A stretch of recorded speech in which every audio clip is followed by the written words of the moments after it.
Right. So we're back and picking up with Chloe and Jake, right where we left off with that kiss, Oh, yeah. that unexpected kiss and all the, the complicated feelings Yeah. from their past. It's a pivotal moment, really, because up until that point, she was trying to convince herself that she moved on. Right. But that kiss just throws everything into question. Exactly. And how does she even begin to process that? Right. I mean, it's not every day your supposedly deceased fiance comes back as his own twin brother. Yeah. And then drops a bombshell kiss on you. Well, initially she tries to write it off as a mistake. Oh. She tells Jake that too much has happened in the 4 years since she thought Carlos died. Okay. She's built a new life, she's engaged to another man. She can't just go back to the way things were. So she's trying to put the genie back in the bottle. In a way, yes. Okay. But it's not that simple. You can tell she's shaken by the kiss. It's clear that the old feelings are still there. Right. Bubbling beneath the surface. And how does Jake handle being pushed away? He's heartbroken, of course.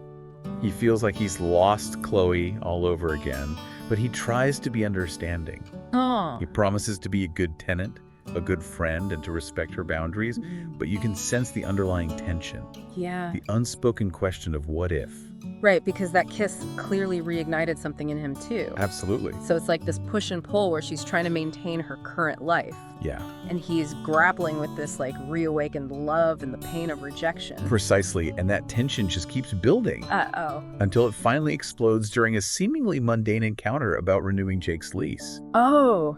Okay, tell me more about this confrontation. Yeah. It sounds like a turning point.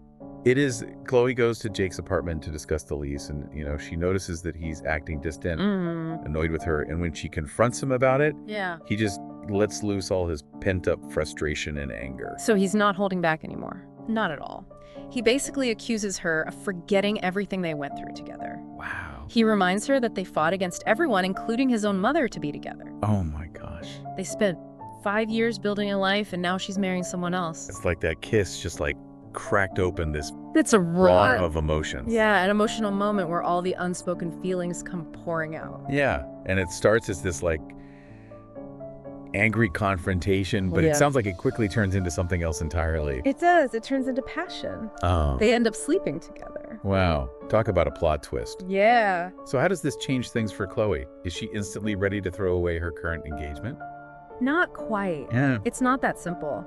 For Chloe, this encounter reignites the intense love that she felt for the original Carlos. Right. It's like all those years of shared memories, their deep connection, the obstacles they overcame together. It all comes rushing back. Right. Their history runs deep. And that's got to be incredibly confusing for her to have all those feelings resurface. Yeah. When she's already committed to another man. And for Jake, it's a validation of his feelings, a glimmer of hope that maybe, just maybe, he can win Chloe back. This is getting juicy.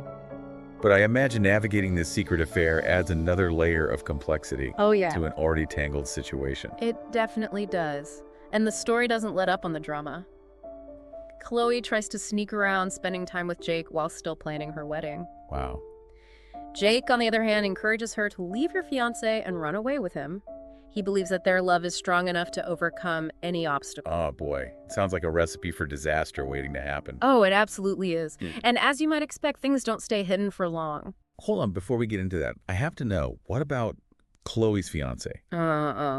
He's completely in the dark about all of this, right? Yes. For now, and that's where the ethical dilemmas really start to surface. Oh.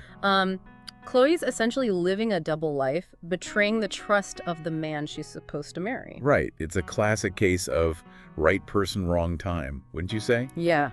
She clearly has deep feelings for Jake. Yeah. But she's also built this life with this new Carlos. Right. And breaking his heart seems inevitable. Absolutely. It's a heartbreaking situation all around, and it raises all these questions about what we owe the people we love, even when circumstances change. Right.